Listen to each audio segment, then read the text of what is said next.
I've been in the ERP software consulting space for 25 years now, but I want to share with you a deep, dark secret with you here today. And that secret is that I hate ERP software. I'm going to explain why that is here today.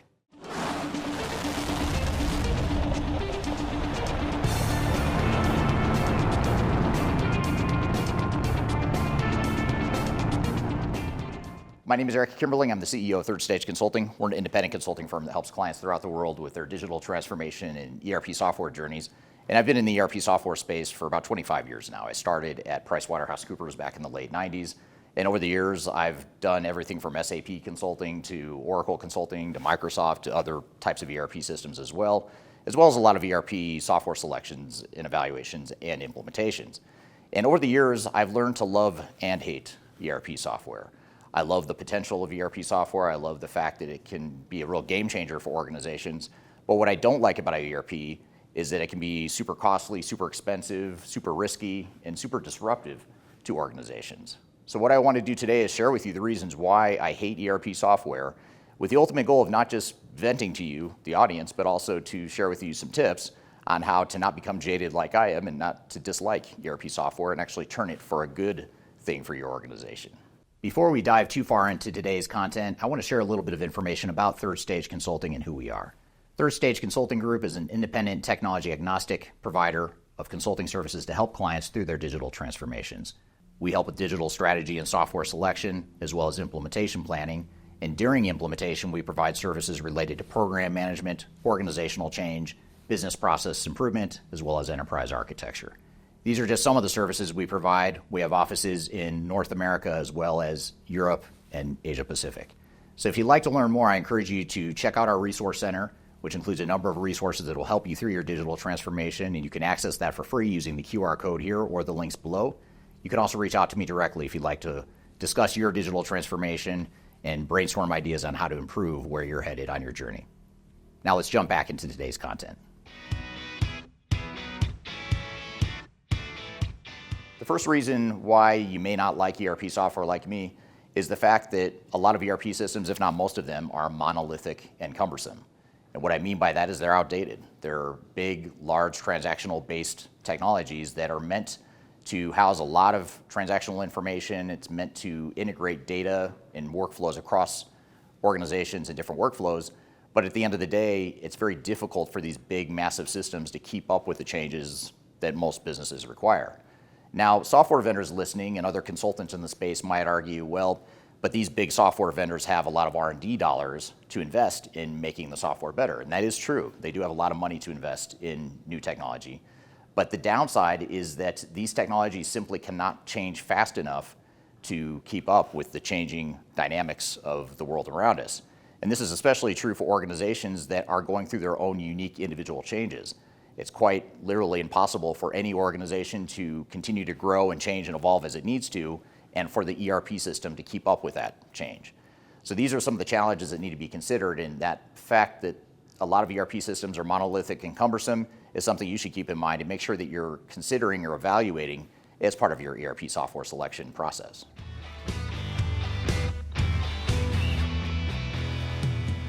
Another reason why I dislike ERP software at times is the fact that they can be very expensive and very risky propositions for organizations. Now, when we're evaluating potential ERP systems, we're always looking at the potential upside, the potential ROI, the benefits, the business value that the ERP software can provide.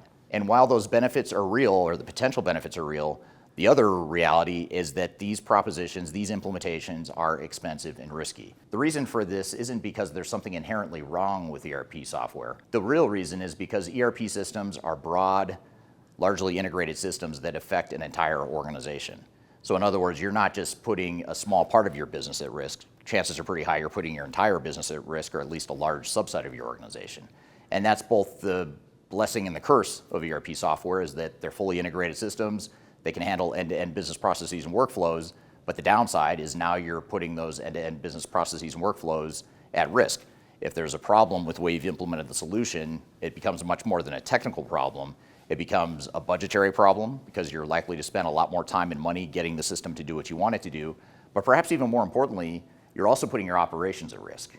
This is a dirty little secret that the industry doesn't like to talk about, But the reality is most organizations lose a lot of money, not just in the money they spend on investing in the implementation, but in the operational disruption that happens after implementation goes live. According to our research, just over 50% of organizations that implement new ERP software experience some sort of material operational disruption, meaning they can't close the books, they can't run payroll, they can't ship product, or some other major showstopper for their operations. And these disruptions cost a lot of money. In many cases, these disruptions cost exponentially more than the actual implementation itself, and that risk and that cost is something that's very real and needs to be considered, and that's a reason why ERP systems have such a bad rap in the industry today.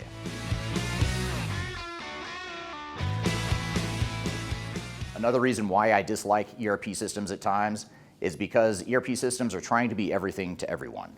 In other words, they're trying to provide functionality and capabilities and workflows that meet the needs of multiple industries and multiple organizations within each of those industries. And this is something that is simply not possible. Now, it's appealing to software vendors to want to do this because obviously they can sell more software, they can achieve more scale by achieving more functionality and capabilities. But the reality is most organizations have differences and competitive advantages and things that they're trying to do differently that they don't necessarily want to find out of an off-the-shelf, out-of-the-box ERP system. Let's take an example to talk about how an ERP system runs into constraints in its own functionality when you look at different types of organizations. Let's just say you have a retail organization where you're selling high volumes of product to your customers.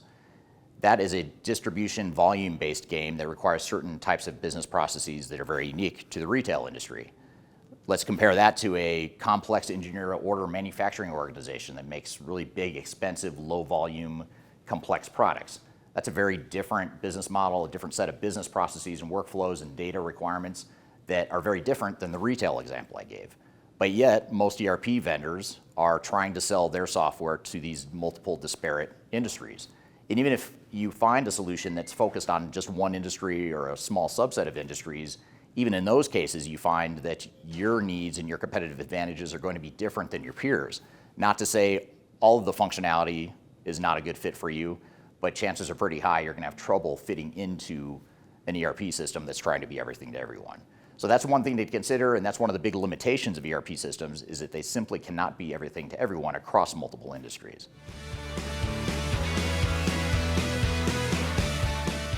For the 25 years I've been in this industry, I've noticed and observed that ERP systems deliver questionable business value. ERP failure rates are very high, and even when the failure is not a massive failure, chances are pretty high that you're not getting the business value that you expect out of the system. And that's been a problem that's been plaguing the industry for 25 years. To be fair, oftentimes this isn't a result of the software, a problem with the software. It's because organizations don't want to change, they don't want to improve their businesses, and they don't take advantage of the capabilities available to them in the ERP software. However, a lot of the time, it's because there are limitations in the ERP systems. There's complexities in the system, there's functionality that is too cumbersome for the organization, or just simply the organization runs out of budget because the initial implementation was so expensive that they didn't get to implement all the modules that they needed. So there's a lot of different reasons why this is, but at the end of the day, most organizations fail to achieve the business value that they expected to see out of their ERP investments. While ERP customers oftentimes struggle to get the business value they want out of the system, there's two parties in this whole thing that are almost guaranteed to get business value out of ERP investments. And those two parties are the software vendors themselves, as well as the system integrators or the technical consultants that are involved with deploying the software. Those groups of people are almost guaranteed to get business value out of your investments in ERP software. The question becomes, though, what kind of business value are you getting? Are you getting comparable business value that you'd expect to see out of the system? Are you spending a reasonable amount of time and money on the implementation? Are you getting the ROI you expected to see on the deployment? These are all questions you have to ask yourself and really make sure that you right-size the project plan, the strategy, the investments you make, the products you select and choose and implement. Those are all questions you have to ask yourself to make sure that you're not just going all in and blindly investing and doubling down on ERP software that may not deliver business value to you, but they only deliver business value to the consultants and vendors that are providing the service to you. So these are some of the reasons why I dislike ERP software at times.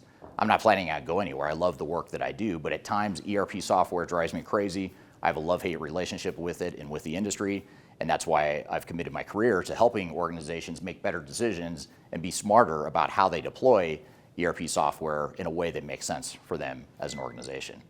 Now, I'd love to hear what you think. What do you think the real value or the real problem is with ERP systems? Do you like ERP software? Do you hate it? Are you somewhere in between? Love to hear your comments. Please leave those in the comments below. So I hope you found this information useful and hope you have a great day.